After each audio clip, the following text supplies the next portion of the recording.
Emma Wade in Purley. But when the Daily Mail are listening, that's all they need. It's the end of you, mate, in their eyes. They'll never vote for none of your TV shows. I had you pegged for a future star, but look at this shambles. This is from Emma Wade.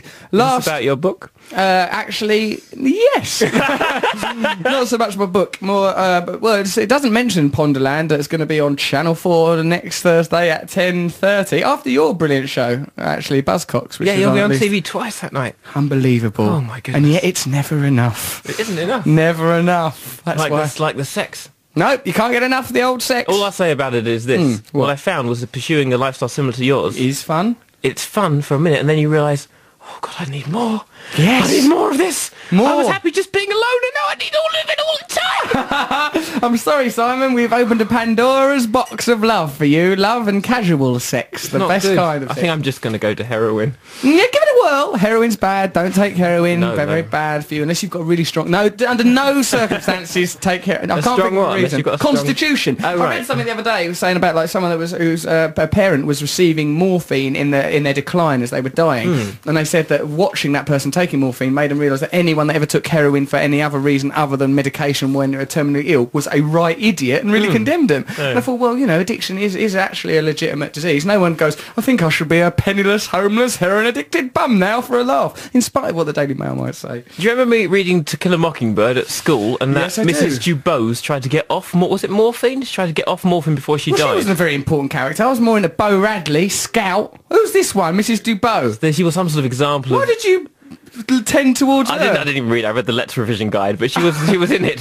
Right, and they got her off morphine before she died. And I thought, well, why bother? Just you're die on dying. morphine, you die. It's ridiculous. But then my mum, when she was in hospital with cancer, had to have some morphine. She said she didn't like it. I said, you're a bit ungrateful, love. Cheer up. It's nice. Free morphine, straight up your arm. You're good with cancer, aren't you? That What do you mean good with it? You're good. That kid Like cancer, you were good with that kid. Yeah, the young Liam. Well, it's more... You should do more about cancer. I liked his personality. You know, I was very sorry about the cancer, as a matter of fact, but he's got such good spirit, that lad, which reminds me that another lad I met at the Pride of Britain, Ricky, can't remember Ricky's surname, but he does that, I can't remember the name of his charity or anything. I'm so rubbish at broadcasting. Frost Ice or Frostbite or Stinky Anyway, Ice. he was ill, right? No, he's not ill. He got shot in the neck, did Oh my Ricky, God. and he's coming in later with what I can only describe as one of probably, because he's this lad, he got shot up in Brum, and instead of getting all bitter about being shot, even though it ruined his career as a dancer and a choreographer, he started up this charity whereby ex-offenders, violent offenders, could come out of Nick or Stir, call it what you will, and get involved in musical projects, making music in a different capacity. He's a good person. Isn't he a lovely person? Because he is, like, as I've said before, an alchemist, taking negativity, transforming it into positivity, because no one in the world could condemn that Ricky if he was going around going, F you, you know, and being nasty and wanting to hunt people down. Instead of which, he's come out and he's a chipper. And what about his neck? What's he... He's all right. He's bowling about. He's fine. Probably hurt at the time, I'm sure. We'll talk to him about it later. You know, that's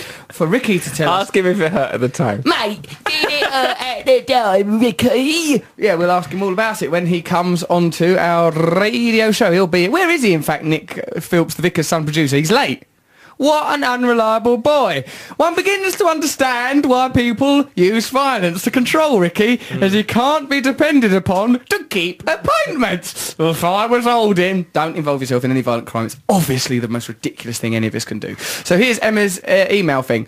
Last week in my AS psychology lesson, my teacher was talking to us about measuring helpfulness, and I reminded the class of your gallantry to the GMTV stuntwoman some time ago. I was saying this as I was flicking through my textbooks, and it opened on a page with big picture of you in a textbook, spooky, says this girl Emma, along with the words Russell Brand, true individualism or anti-conformist. We then debated among ourselves which we thought you were and concluded that you can't have one without the other. That's the way I live my life too, Emma.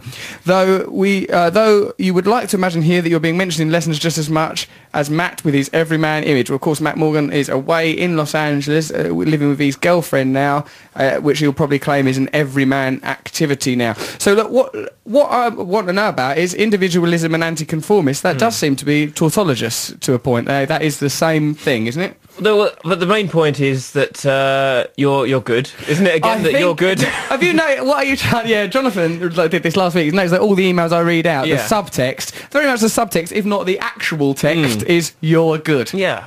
So what do you mean? Instead of reading an email, Well, I would, I'm good. Listen, and we're different people, and I'm not judging. Right. I think if I was to have a radio show, I'd start it with emails that suggested that I was awful, and then I'd And go then from there. I think. Vie against it. Think Yeah. if you don't get any emails like that. You don't get any emails. that suggest Literally you're no awful. emails. I've Really? said to them, don't protect me from the truth, you guys. Yeah. If you ever get a negative email about me, tell me about Wow. it. They say, we've never had even one. So you have to go straight to the sort of tabloid Straight to press the- for that stuff. That's the only place we can Oh, find negativity, God. and people that have got an invested interest in keeping the world sullen, silly, spellbound, Why and is that? hypnotised. That's interesting, isn't it? Why? What? Go on. I think it's tacit, Simon. I might just occasionally tonight say, "Go on." No, go on. No, go and you contribute as well. What was your question, darling? No, that was it. I mean, you're so quick. You sort of get the idea of what I'm saying before I've even thought it. I don't think that the media deliberately tries to make people stupid, but I think that we're all tacitly involved in maintaining this status quo because we've all got a vested interest. Look at yourself. Once you become part of a media, you become more willing to compromise to maintain your position and not to go back on the dole. I don't think like that people at the Daily Mail go, right, let's make sure everyone feels a little bit scared that there's going to be a street crime every 5 seconds. Let's make sure that people aren't tolerant of each other. I don't know if it's a deliberate agenda, but I think they get sort of inculcated into certain ways of thinking over time. Think of the kind of institutions that they're educated in, the kind of people they surround themselves with. So though there may not be a deliberate conspiracy, there is a conspiracy of sort of complicit stupidity, which we can talk to Oliver Stone about later. And Simon Amstell right now, what do you reckon about it? I would say not just the press, also television. Well, yeah, I think we all play our Bloody part, don't we? television. We're on pop TV, you know, you do Buzzcocks. Yeah, but we you know, I certainly try to make it as brilliant as possible. Well, you do a great job. You're a wonderful broadcaster, but unless you sort of stand up on your desk and say, for heaven's sakes, turn off your TV sets, let's organise into 100-man collectives and march on Parliament, and to hell with this credit crunch, let's form a brand new island-based revolutionary system with, at its head, our spiritual leader, Russ. He can be relied on in a crisis. Yes, no, but that is the subtext of what I'm saying when I say, "Oh, Rachel Stevens, you're a bit boring." You're saying that we need to change the world. Come on, people.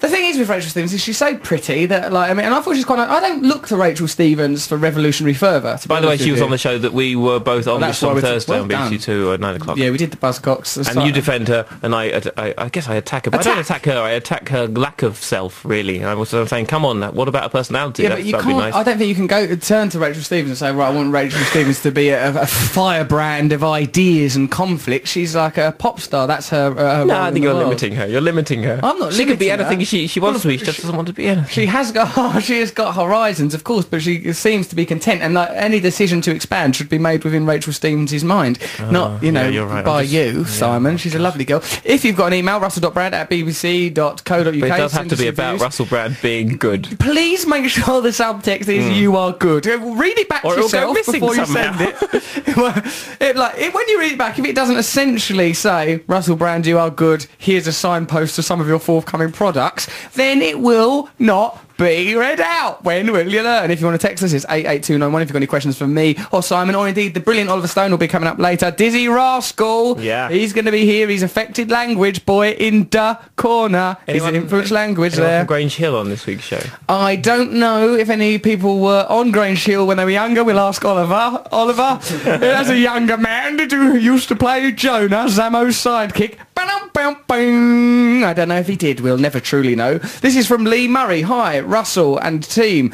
Russell, could you please start describing yourself, Walliams and other swordsmen as the clitorati? It would make me smile. I would like the credit for this. Lee Murray. Clitorati instead of glitterati or intelligentsia or cognoscenti or something like that? Clitorati? I don't know if New it's word? as good as Pixar, Kanye West. But No, well, that is a great contribution you've made to language and comedy right there, Simon. There's no doubt about that, darling. But clitorati, I don't know if I'd go to, because it sounds a little grandiose. I'd prefer something more lumpen, more childish, more scatological. And also, I wouldn't like to diminish the clitoris, one of the finest parts of the human body, in my view. I'm eating some grapes. Yeah. But you Yeah. did very much the opposite. Or what's the opposite of eating a grape? Produced a grape from out of my esophagus, created a fart, grape. a little fart. That's not the opposite It's of a the direct grape. opposite of eating a grape. The direct opposite of eating a grape Yep. is a fart. A little Yep. fart. It's created a little fart. Well, what about you little boffin? Washing them grapes with Evian water. Why is that me being a boffin? That would It's be. so...